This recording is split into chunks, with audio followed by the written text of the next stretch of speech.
Welcome back, or welcome if you're just joining us. It's The World This Week, or what we're calling The World This Year. A look back at what has happened in 2016 in partnership with the Daily Beast. Christopher Dickey is with us. Welcome back as well to Anne-Elisabeth Moutet of the Sunday Telegraph and the Daily Telegraph. Do I say it in the right order? There is no order. There is no order, okay. And that is so much like our newsroom. Well, if you want to see an orderly newsroom, come to us. Come to France24.com, where senior editor Leila Jacinto cracks the whip. And Patrick Smith is with us from the Africa Report. Patrick, by the way, will 2017 be the year that strong men go peacefully in places like Gambia and Congo, perhaps follow the example of Ghana's outgoing president? Yeah, I mean, it looks like all the other strong men in West Africa are sort of combining to push out Jammeh, so I think he'll probably be gone by January. As for Kabila, I think he's going to face some serious pressure, but it's 50-50, I think, whether he survives or not. All right. The rest of the world isn't too concentrated on that at the moment. We're going to have you back to see if those predictions hold true. Last year at this time, we were looking at the Syria spillover, and it was felt, Leila Jacinto alluded to it in part one of our discussion, in the form of that mass exodus of refugees. They were crossing the Aegean Sea. That route has been closed. They're moving from elsewhere. Europeans who'd prefer to just forget there's a brutal civil war now in its 6th year going on in Syria, they got a reminder at several points during the year. There was the March attack at the airport and in the metro in Brussels, with the same small circle of radicals tied to the Paris attacks and with a direct link to ISIS militants who still hold territory in Syria and Iraq.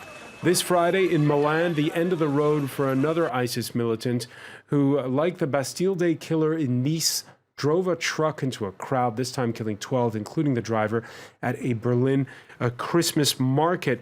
Christopher Dickey, beyond the fact that this highlights how it doesn't take many people to show up how much Europe is a soft target, what have we learned since the November Paris attacks? What have Europe's authorities learned when you look at what's transpired this week with the Berlin attack? Well, I think what they've really learned is that they don't have enough resources to keep up with all the people they have to try to watch. That's why again and again we see that the people involved with these attacks were people who were in fiches here. They were being under surveillance in Germany. They were under surveillance in some cases in Belgium. And at the end of the day, they somehow duck out of sight and come back with a vengeance and murder a lot of people. Now, sometimes that wasn't the case. The driver of the truck in Nice was not under surveillance. But in many other cases, in the Paris attacks, the March attacks in Brussels, they absolutely were. And the police had this idea that they could keep track of everybody, and clearly they cannot. And I don't think that they know yet how they're going to solve that with problem. the Brussels attacks, because there was this link, everybody seemed to know each other. There was the idea that, well, there was a failing there in the sense that it wasn't that big a group of people. Now with this Berlin attack, what have we learned on that Well, I think score? we know, I think if you've been watching this closely, you know that there are lots of people all over the map in Europe who are willing to do these kinds of operations, and some of them know each other and a lot of them don't. One of the things we've seen really develop this year, more than in the past, is the use of encrypted messaging systems like Telegram, to a lesser extent maybe WhatsApp, where you have the bad guys in Syria communicating with people here in France or in Germany or in Spain, in fact, and telling them what to do. Here's what you do. Here's how you do it. Here's where you go. Here's what we want you to do. And some of these situations that people haven't really followed very closely, for instance, like the man in Germany earlier in the year who took a knife and axe to passengers on a railroad train, he, in fact, had been told over Telegram that he should take a car and run it into a crowd. But he didn't, because he didn't have a driver's license, didn't know how to drive a car. So this was the best that he could do, was to take an axe and a knife. But these people, they get online, they get in touch with the people in the so-called Islamic State, and there are handlers there who know exactly how to groom them and develop them over these messaging apps, and who then send them into action. Elisabeth Mitchell? Not just there. I mean, there was a remarkable interview of the Berlin killer in the Times again, and that where the family explained, not with him, but with his entire family, he was radicalized. First of all, this is something that French Islam specialists like Gilles Kepel has been saying. They are criminals. They're petty criminals and not so petty criminals. Then they go into jail. Then they get radicalized in jail. He was radicalized well, he was certainly in jail in Tunisia. He tried to escape jail in Tunisia. He moved to Italy asking as a, quote, asylum seeker, which in itself, considering that he came from Tunisia, possibly the only democracy in the Arab world, I don't know how they accepted that. Unrest in 2011, the Arab Spring, that's what he claimed. Yeah, and our correspondent saying that because they didn't have the paperwork, they didn't have a formal ID, they weren't able to expel him, either from Italy or from Germany. It is very obvious that we've been angelic about the processing of migrants. And frankly, I can understand why people will go and vote for extreme right candidates if nobody says that we have to pay more attention to this, we have to pay attention to the jails, we have to shut up the preachers in jail. I mean, you have people in jail and you do not monitor them with sound 24/7. This ought to happen. There are many things that the public will not like. There are similarities that will drive, if it is not done with the guarantees of democratic governments, we will get the populist governments that we don't like. So really, there are questions to be asked about how this could happen and how, when we had them, I wanted to say, can I add something? I mean, we've been murderously complacent about what's going on in Syria. We've now seen the destruction of Aleppo, the absolute razing of this this city in Syria. And where have the Western protests been? Where has the Western diplomatic, security, military action been? We've presided in absentia what's over the connection this. with Berlin? There's a connection with the killing of the ambassador in Turkey. I think it's part of the. I mean, we cannot discuss the terrorist, the individual terrorists in the Syria conflagration without looking at the wider situation. I think. Of course, it's not an excuse. I think they're trashing a democratic office, but I think our dereliction of duty on Syria, and that's the entire West's dereliction of duty on Syria, is an outrage. And I think we can't just discuss isolated terrorist incidents. We have to. I mean, there is a refugee flow from Syria to Europe, to the surrounding countries, which is all part of that. I think one of the big problems actually has been, conflating Syria with this domestic problem in Europe. The images of Aleppo is absolutely riling people up. I mean, frankly, when the Russian ambassador in Ankara was assassinated, shocking and horrendous as it was, my initial thought was like, wow, Turkey has been fed so much of propaganda.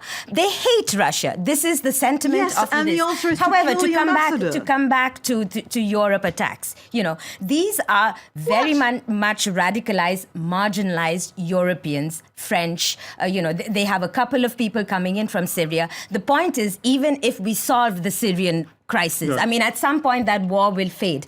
But the idea of jihad will continue. It doesn't take a lot. You don't even need Telegram anymore. You just take a truck and drive it into a Christmas market. Look at our Christmas markets. When I walk around Germany, for instance, I'm used to security. I've been in places. There was a plot disrupted here in France in November that included a plan to attack the Christmas market on the Champs-Élysées. The tactics are very common. But the fact is, when you look at the people who actually do these things, usually they are not motivated by Syria. Usually they are motivated by their own screwed up little lives. They are two-bit thugs like this guy, Anis Amri. They are smarter than they're the people who think they're so smart. Why are they poor? Why are they downtrodden? Except they're not poor and downtrodden. Basically, with all terrorists, and they don't have to be Islamic terrorists, it's always the same thing. Too much testosterone, an excuse to act that is identifying with a greater cause, and then in today's world, projecting yourself on the world stage. You know that you'll be famous all over the globe instantly, if not on TV, on social media. It's the radical Kim Kardashian. All right. As 2016 progressed, Europe's concerns grew louder and louder over the increasing authoritarian bent of Turkey's president. Then came the July 15th coup attempt. It was about 1 in the morning. The parliament had been bombed. Demonstrators had been killed in the streets. State television taken over. Recep Tayyip Erdogan took to FaceTime to speak live with CNN Turk and to call for resistance. Anismet Mutey, your reaction to this seminal moment that happened in the middle of the year. Yes, there are several very good handbooks for coup d'etats, including by Edward Latwork, and they say, take all means of communication. And frankly, it's getting complicated these days. Get his phone, get the president's phone. But I spoke to Turkish friends who are anti-Erdogan, and they all told me, look, this was a coup by infinitely more dangerous people. We were at the large demonstration when the coup was muzzled and we support Erdogan. This was last summer, so I don't know how they feel today. But these people who had been fighting in organizations against Erdogan for years supported him in this instance because they said these are Islamists who are literally a list of 10,000 people they wanted to shoot. This was a dangerous coup. You must not confuse it with coups organized by the army 10, 15, 20 years ago. But the issue's been clouded by the crackdown that's followed. The issue has been clouded because Erdogan is not a nice man and his regime is authoritarian, going into dictatorship. But still, in the case of that specific coup, they were not nice people. These are Islamists falling out, Yes. amongst themselves. I mean, the Gulenists were the intellectual firepower of the AKP revolution in Turkey. And they were initially the opponents of the secular military people. What's happened since then, and as Erdogan has boosted his individual power within the country, they've now found some sort of common cause with the secular guys still left in the military, and that's why this thing was so horrendous. But it's incredible in terms of the security damage this must have done to Turkey. I mean, if you're taking out 60,000 of your civil servants, a lot of your intelligence people, a lot of your military people, and they what are you left with? About, huh? They had those thousands of soldiers hog-tied without their clothes in the street. I mean, that's Turkey. They believe in order in a sort of brutal way. So a bit of a vacuum underneath the upper echelons. I would have thought that just as it's been a very good year for Vladimir Putin, it's been less than a good year for Erdogan. And interestingly, I mean, just around this time, he had to sort of get back into bed, so to speak, with Vladimir Putin. And now, I mean, Leila alluded to it. You've got the assassination of the Russian ambassador in Turkey, and Putin turns up at the funeral, and Erdogan says, this is a major crisis, we've got to do something about it and launch an investigation. You can imagine how that would have played a year ago. But amazingly, everything seems to work in Erdogan's favor. Russian-Turkish relations did not get a hammering. The Turkish economy absolutely needs Russia for gas, as well as Russian tourists. This is a very good dictator. Autocrat. Lucky. Wouldn't matter if that's necessarily the case. Disruptions, by the way, didn't just come through the barrel of a gun or the ballot box in 2016. They also came through the bank sometimes. First, there was India, where the Prime Minister last month suddenly yanked 501,000 rupee notes, which make up, by the way, 86% of the cash in circulation. The idea to crack down on tax cheats, money launderers, and take vast swathes of the economy out of the informal sector. Earlier in the year, India had finally agreed, I didn't even know this, on a new national sales tax. The country didn't even have up to now, didn't have one single system for collecting VAT. What's going to be the upshot now that you've had this demonetization? How's it looking? Look, there are economists far more specialized in this for me, and every single economist says that the economy is going to take a short-term hit. This was a measure which has to be seen politically. This was a populist measure. For a lot of Indians, it sort of confirmed their fears of what sort of expertise the BJP was receiving in order to implement this. It was an extremely secretive thing. It was passed overnight. And in an economy like India, it's primarily at the agricultural sector. Many people still support Modi despite the hardship. That is interesting. The people who support Modi, and this is also a phenomenon that you see in the US too, are somehow the poor who are happy to see the rich suffer. But the point is, this demonetization is actually hitting the poor much worse than the rich. Because, of course, the rich, India has infinite ways of handling corruption. You find another corrupt way to handle corruption. So this is this dissatisfaction. Patrick Smith, I'm sure that in your illustrious career, you've been to many a conference with experts from places like the World Bank talking about Far too how many. do we get the informal sector online? How do we take the black market away and everything? Well, here's your answer. That's the name of the game. In London, my local newspaper seller is from Gujarat and a great fan of Narendra Modi, and he said this is just great because it's going to force all these corrupt people to use electronic banking, and then we'll be able to work out where they get their money. It's much harder to pay a bribe with a credit card than with a rupee note. So we'll see. But I think the other thing about Modi's support base, it must be the fastest growing economy, the fastest growing big economy in the world now. It's outstripping China. It's way ahead of anything in Europe. But growth is slowing. For all his political intolerance, he's creating economic growth in the country. That's going to slow down, and there are a lot of people who think that demonetization is really probably going to hurt Modi. On verra, as they say. We'll have to see about that. Christopher Dickey, on this issue, I mean, the issue of trying to bring everybody online all at once. Well, look, I mean, I think if you've got a huge economy like that, that's totally out of control in terms of corruption, you have to make some kind of effort to get everything back in line. And will it work? Well, probably not. It probably will cause difficulties for the economy. But God knows, over the years, we've seen lots of countries, including many countries in Europe, that eventually would take their currency and replace it and try and bring the system together in a way that they could reduce not only reduce corruption, but be sure about collecting taxes, which is the big point.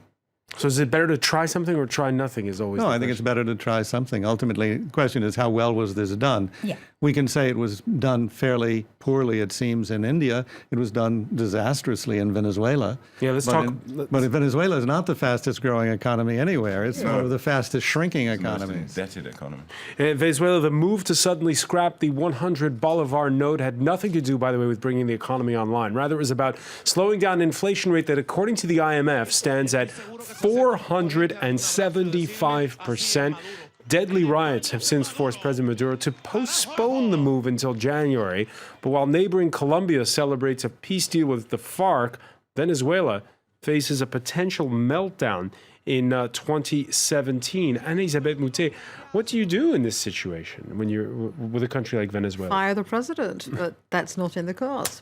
This is a country which is sitting on, I think, the second largest reserves of oil on the American continent. Mm-hmm. They ought to be rich. They're not rich because they have this populist, again, but revolutionary populist strain, and they've been destroying the country bit by bit, and they had the support of the poor. There were inequalities. It's perfectly true that there were inequalities, but there are many countries where there have been inequalities which have slowly sort of brought them, made people less poor without having this kind of shock tactics. And we know that communist tactics do not work, and they do not work here. I don't want to say to be fair to Maduro and to the Chavistas. But a huge part of it was a collapse in the price of oil. And they, like many other countries, but worse than most, because they're populist, they said, well, when oil was very high, we can buy anything. We can pay off everybody. We can put a chicken in every pot, as politicians used to say in the United States. Well, they can't afford to do that anymore. And when they discovered they couldn't do it anymore, not only was there not a chicken in every pot, there wasn't any pot left. Yes, but most countries are you know the story about Nigeria. Nigeria is a country that has been cursed with oil. And Venezuela used to be a normal country where actually oil was going to help for development, but they've become one of those cursed countries because the idea was it will be enough, there's many coming not from heaven but from the ground, and we don't need to work or to do anything that is exported other than oil. And that's the real problem, is you don't develop the economy to do anything else. Well, that's right. I mean, but it wasn't being developed even before Chavez. It wasn't being developed very well. When there was hyperinflation in Zimbabwe, we thought it would be the end of Robert Mugabe. Well, I was just thinking, you were talking about 450%. That's pretty shocking. It was several billion percent at one stage in Zimbabwe. I'm the proud possessor of a $5 trillion Zimbabwe dollar note. Cool. So it's pretty, and what was interesting in Zimbabwe is they had a coalition government in 2009, and they just one day announced, right, that's the end of our currency, and we're going to tie ourselves to the South African rand and the US dollar. And overnight, everything changed. And for a while, because they had a coalition government, it worked quite well. They brought down inflation. And yes, there were shortages of things, but it was far better than having a completely runaway currency. So I guess Maduro should perhaps take a leaf out of Comrade Mugabe's book and see what was done there. I don't think they'll switch to the dollar. We'll see. I was going to say. Yeah, that looks unlikely. Maybe the South African rand or the Cuban peso. Yeah, right. 2016 saw the passing of many a giant, including the one known as the greatest. For this fight, I've wrestled with alligators. I've tussled with a whale. I done handcuffed lightning and put thunder in jail. I can drown a drink of water and kill a dead tree. Wait till you see Muhammad Ali. Leila Jacinto, the passing of Muhammad Ali really reminded us of everything that he went through and everything that was endured in those days. Yes, absolutely. I mean, I was a child growing up in India, and he was a complete hero in India. He sort of epitomized everything that of the 60s and 70s that he went through. You know, he took on the white establishment. He was so absolutely full of himself. You know, this was not a sportsman who was just managed by professionals.